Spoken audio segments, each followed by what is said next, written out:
Hi, I'm Dan and I'm pretty sure I'm an idiot. Let me show you what I just figured out. Hey, welcome back everyone. Still working on the 86 Mustang. Kind of went on a little side quest while I was finishing up putting the heads and stuff on. I got the parts needed back to put the steering rack back on, and it's easier to do that without like the exhaust manifolds or any of that in the way.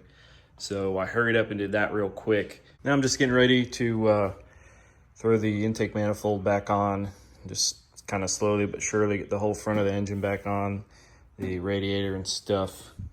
Got the new steering rack in, like I said. Well, I was plugging along well, but I told myself too, I was like, I'll buy new intake bolts, and then I was like, no, these look okay. I'll just reuse them.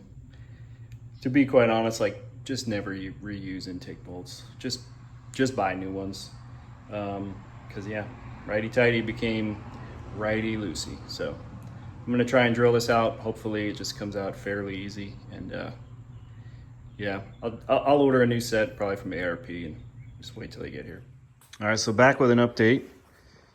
Still waiting on the bolts, the intake bolts, and then I just bought some new intake manifold gaskets while I was at it. Again, even though the other ones were new. But I ended up putting the turbo on, put the power steering pump on, put all the spark plug wires in. That downpipe with that heat wrap, the heat wrap is nice and all, but man, what a pain to get it in there. Got the cross pipe and all that stuff on. I am gonna extend this thing is super tight. Like, this is like a dang E-string here, right here. So I'm gonna extend that, and then this other line kind of rests on top of the cross pipe. So I'm gonna extend that as well, and run it around and then tie them up so they're out of the way. And yeah, I can just already see myself losing power steering with kind of how this was, which I never really noticed. But anyway, yeah, just kind of gonna finish up all the little stuff. I'll get the radiator back in, and then just wait on the intake manifold to show up. I'll be honest, I am not a huge fan of, I know I had that other Foxbody with that on-3 turbo kit, but I'm not a fan of it. Probably just run this car for a little while, enjoy it, and then I think what I'm gonna do is just get rid of the turbo stuff altogether. It is a pretty nice setup. It's the ball bearing 76-65 millimeter turbo from them. But yeah, it's kind of just not my, I don't know. I kind of want to put AC back in this car, which I have all the stuff to put it on. But yeah, I don't know, we'll see. So a quick side quest. One of these is not like the other. So this, I just, every time I pull the intake off and kind of have the top end off, I always just throw a new set of lifters in anyway. This is one that came out. That is a brand new Trick Flow lifter that I, put in and was like, man, this is collapsed. And so I pulled it apart really quick and the spring is missing. So I will never buy them again. I should have bought the Ford Racing ones. They were a little more expensive. I was like, well, Trick Flow is a quality name brand. Like, let me just go with those. Man, was I wrong. All right, guys. Well, I hit a stopping point for the day. I'll tell you what, the more I mess with this setup, and I didn't realize how much I really, really don't like the on-3 turbo kit. Like, everything is just crammed in there. Everything touches everything. Like, everything's a fight to get on and off. This is the first and last time, the only time that I'm taking this thing apart and putting it back on. The next time this turbo kit and stuff comes off, like, it's off for good. It is way too much of a hassle. And so what I'm dealing with right now, I got basically everything back together. It should be in time because I put the balancer to 0, top dead center for the #1 piston on the, power stroke essentially. So we'll see. It's either right in time or a 180 out. What else we got going on? Oh, my current fight, basically everything's on. I got to hook up the battery, and then I just left the ignition wire off. But this coupler, like, so I switched the oh yeah, let me show you that. The throttle body that was on the car, it got the old, oh, I can't get it to idle, so let me drill a hole in the throttle body. So I don't have that on this. This is a BBK 75 millimeter, and I ended up getting the adjuster plate, which will allow air flow in from these. There's 2 set screws, so I got that, but I got to get a new clamp because this one doesn't fit. But then also the charge pipe here, I got to mess with it inside the fender well. And basically, well, it might be all right. I think I have to actually clock it a little bit, so I'll fight with that tomorrow. Honestly, I don't feel like messing with it now, but it's all back together. The other thing, actually, the belt, this situation right here, it's like barely any room there. It's touching over here. This thing is like digging in. I probably need to grind that down a little bit. And then the belt, I had to basically like put it on, like hold it on while I got a ratchet and turn the engine over to let it get on. And then once it's on, it's got a little bit of slack, so it was able to let me kind of, tighten it so it's not over tight. But again, just this whole setup, right? It looks good. It's fun to drive. Only time I'm doing this. All right. Well, I got everything put back on. I ordered a new coupling for there, one that's a little bit bigger so I don't have to stretch that one so much, and it's a little bit longer too, so I'll be able to kind of make that not fit so tight. But yeah, got everything hooked back up. I still need to redo this negative battery cable, but whatever, it's fine for now. This is always the most nerve-wracking part of doing something, right? You rip the whole thing apart and now we're about to fire it up. So I left the ignition coil wire off for now. I'll just kind of turn it over a couple times, and then yeah, we'll go from there. All right, so one thing for sure that we're gonna want to do is re-upload the tune. Granted, I wrote a new one anyway, but okay, and we're not connecting. All right, so I just rebooted the software. Let's see if this does it. I don't know which one this is, so let me load the tune real quick. New head gaskets. Yes. Okay. And then obviously we changed the throttle body, so let's calibrate the TPS current, and then full throttle current, accept.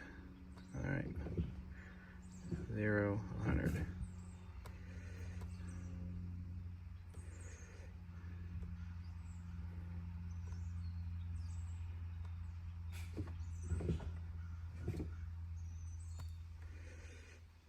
This thing's kind of finicky.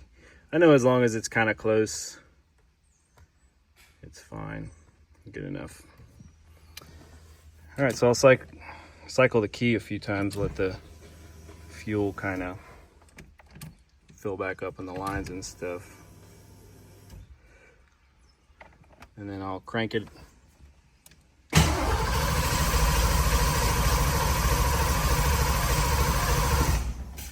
Sounds good, so let me go ahead and hook that line up and then we'll see if it starts. All right, so I'll be honest, I don't think it's gonna start, because if everything is right, the timing and all that stuff, just the fact that we changed the throttle body and there is no hole drilled in it now, I may need to add some fuel to it, but let's see what we got.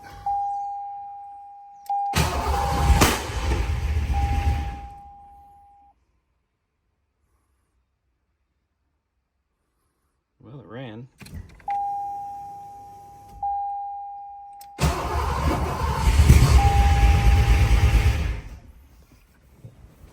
All right, so I've been down this road before.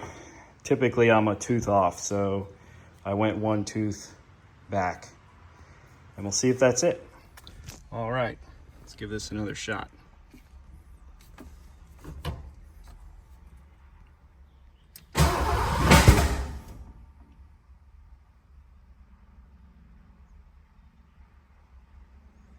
That didn't Sound good. Hi, I'm Dan, and I'm pretty sure I'm an idiot. Let me show you what I just figured out. My confidence level's high. I set up the distributor, had a brain fart moment in this order. It's supposed to go in that order. So I just pulled all the wires off, put them back on. I have full faith and confidence that we are heading in the right direction. So let's give it a shot. All right, let's try again.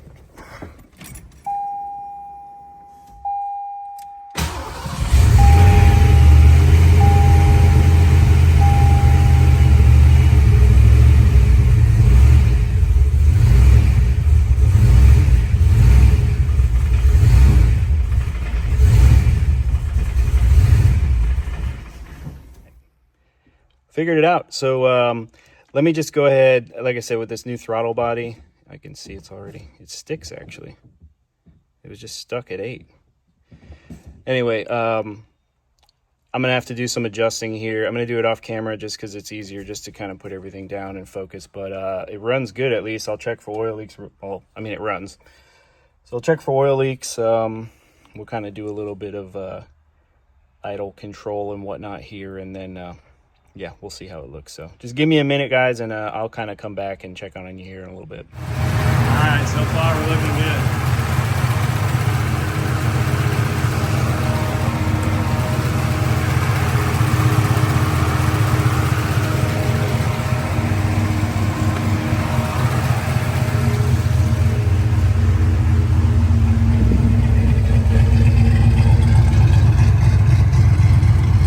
All right, so I got the car back running. So far, no coolant spilling out of the overflow. I checked the overflow, it's pretty low. So we'll see. I chose not to film the, kind of going through and diagnosing stuff. I don't have really a tripod or anything anymore to set the camera up. And then it's just, honestly, like, I'd rather just focus on what I'm doing and then kind of tell you guys about it after. But got the car pretty much all situated. Runs really good. Idles. That throttle body's a little sticky, so I've been like mashing the throttle and letting it off. And we'll see. It also said the throttle was stuck at 38%, even though it was closed. So I got to see what's going on there. But other than that, I mean, it ran decent. I will say with the Mega Squirt, I'm very familiar with the Holley. I took the Joe Simpson's Tune the Trilogy courses, like, gone through the material over and over, plus all the time I've been using the Holley from. It's funny because when I look back at when I first started using it, I didn't know anything. The Mega Squirt's similar, so I can easily get the thing to run right and stuff, but there is some differences. One thing I really don't like is like the closed loop on this one. They call it EGO. It's pretty aggressive on this, so really I've got it turned like all the way down to only correct about 2%, because the more, like, on Holley you can leave it 5, 10 and it corrects fairly smooth. And really with the Holley, I try to shoot for below 5 anyway. You're never gonna get it perfect, to be quite honest, but yeah, with this thing, like, it'll pull a bunch of fuel out and then it'll throw a bunch of fuel in right away. It just does it way too quickly that it's like, it's almost not even worth using it. So I'm going to try and get the tune just kind of driving as much as I can just to get it to clear up. But that's one of the things I don't like about the Mega Squirt is, yeah, they're like closed loop functions. It's nice to have, but it just is doing more harm than good. Anyway, guys, that's going to be it for this one. Got the car back on the road, even though I just got it. Driving pretty good. We'll go ahead and I think I've got like a small exhaust leak on the right where the V-band for like the Y pipe is, so I'll have to tighten that up, and then yeah, we'll see how much we can enjoy this car. To be honest, I'm not a huge fan of the turbo setup, so we might be getting rid of it. But anyway, guys, thanks for watching. Take care. We'll see you on the next one.